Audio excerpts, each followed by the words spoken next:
Shalom, shalom, bom dia! Vamos orar juntos?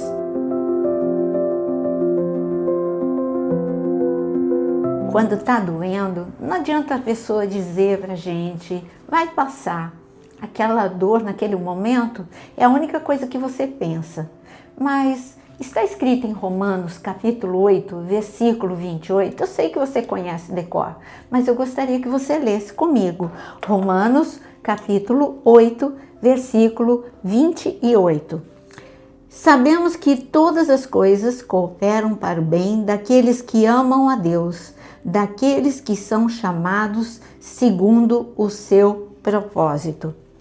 Talvez se você fosse falar para José que o poço, a casa de Potifar, a prisão iria cooperar para o bem, ele ia dizer, porque você não está na minha pele, está doendo, eu não tenho ajuda, minha família me abandonou, eu não tenho amigos, eu não tenho justiça na minha vida. Talvez ele tivesse um discurso pronto para você, assim como o teu discurso. Mas Deus está ensinando a gente. É algo profundo. Eu sei que muitas pessoas citam este versículo, mas eu não quero que você apenas cite, que você entenda. Entenda que quando está escrito que todas as coisas, são todas as coisas. E quem está falando isso é Paulo.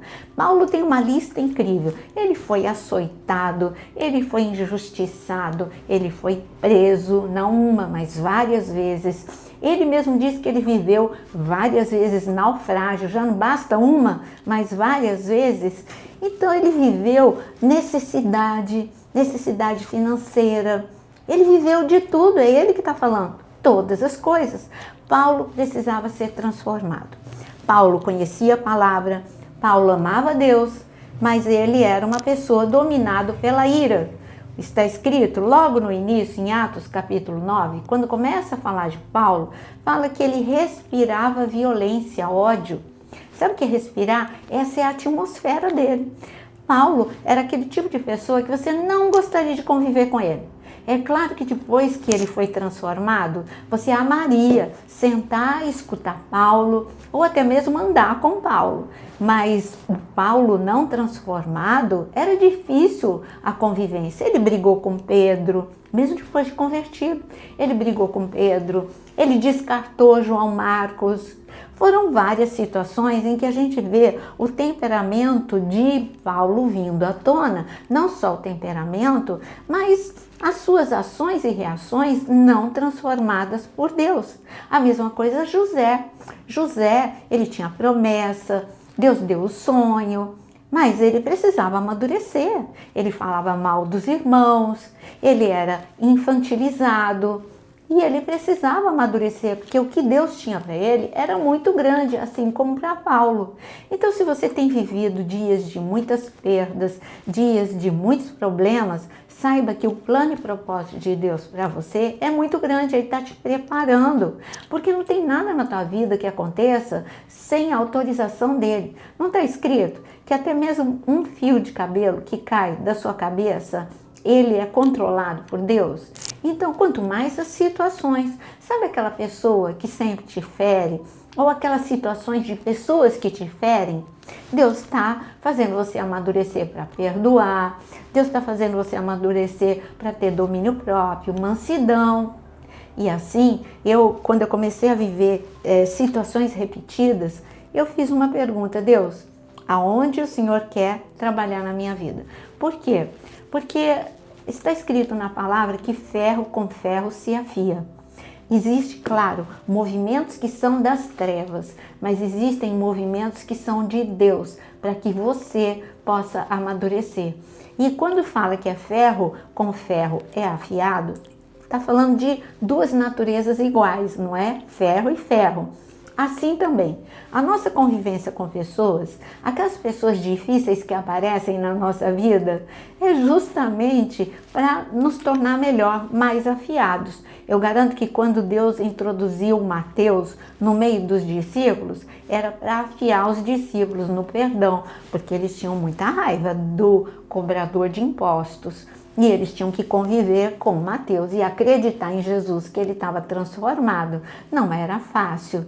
E assim, todas as situações, todas as vezes que Jesus ele passava por Samaria e os judeus, eles odiavam os samaritanos, era Jesus trabalhando no coração deles, porque afinal de contas, eles seriam usados como instrumento de justiça e instrumento de avivamento em Samaria depois que Jesus iria ascender aos céus. Depois que Jesus ascendeu aos céus e aconteceu perseguição e Filipe, o diácono, ele foi para Samaria, pregou e ali teve libertação, cura e conversão, ele chamou Pedro e João para ajudá-lo no batismo com o Espírito Santo.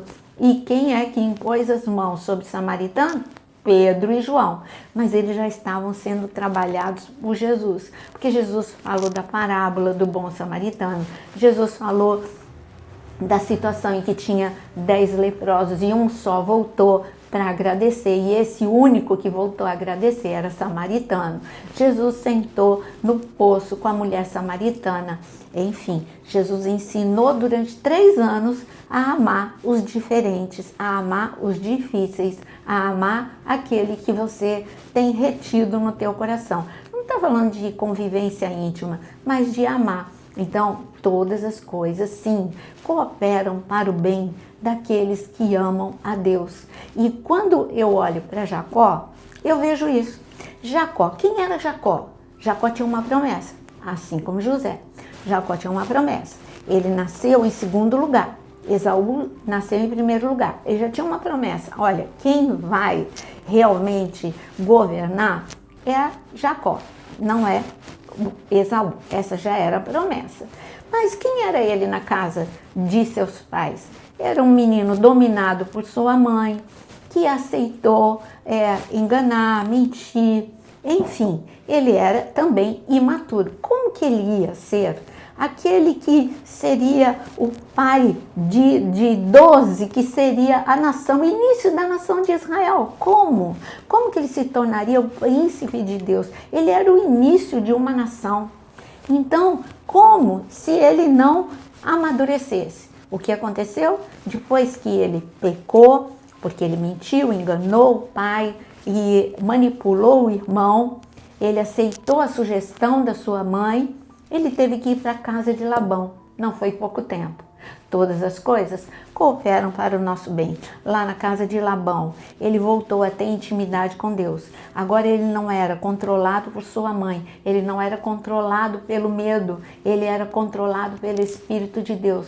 Ele teve sonhos, ele teve visões, ele se tornou um homem corajoso quando ele disse para Labão: eu tenho que voltar, porque essa é a promessa de Deus. Foi com firmeza, foi com unção, foi com graça, foi com sabedoria. E o ápice da vida de Jacó foi ali no ribeiro, ali na beira de Jaboque, quando ele teve uma experiência incrível. Ele foi marcado pela glória, ele foi marcado por Deus. Agora sim, ele tinha aprendido a não deixar que a carne o dominasse, mas ele era dominado pelo Espírito de Deus. Então, se você olhar para a vida de Jacó, para os sofrimentos, para as perdas, tudo cooperou para o bem, porque ele era herdeiro, ele era o príncipe de Deus, mas que precisava ser trabalhado. Até Davi precisou ser trabalhado. Ele recebeu a promessa quando ele era muito novinho, lá com 16, 17 anos, ele recebeu a promessa que Samuel foi até a casa de Jessé, derramou óleo sobre a sua cabeça e disse: esse é o escolhido de Deus. Aconteceu imediatamente? Não. Muitos problemas aconteceram. Os problemas na casa dele continuavam. Problemas de todos os lados, continuava financeiro, ele continuava sendo pastor de ovelhas, ele não teve honra depois da unção. Muitas coisas aconteceram, mas tudo cooperou para o bem de Davi. Ele precisava também amadurecer. ele precisava também ter mais experiências com Deus, não só as espirituais, mas ele precisava ter experiência com Deus em relação ao perdão da sua família. Aí a gente vê a família dele indo para a caverna de Adulão, atrás de Davi, porque houve restauração familiar. Você vê um Davi completamente maduro que lidava com a inveja, com a perseguição de Saul de uma forma madura, porque ele tinha sido transformado por Deus.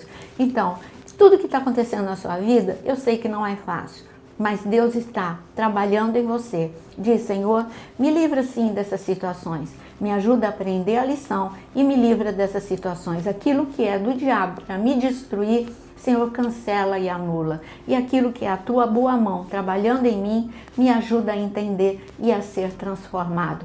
Então escreva aqui nos comentários o seu pedido de oração, porque nós vamos orar juntos agora. E um grande milagre, o milagre da transformação, vai acontecer na sua vida.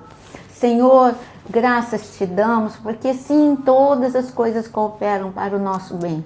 Como nós acabamos de falar, aquilo que é o diabo para nos destruir, anula, cancela, destrói.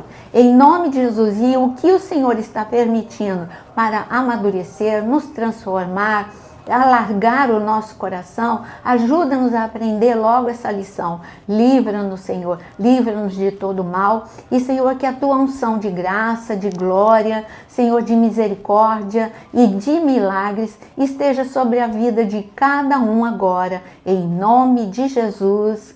Amém. Deus te abençoe, que você seja transformado pelo poder de Deus. E deixa o seu like, compartilhe com muitos nos seus grupos de WhatsApp.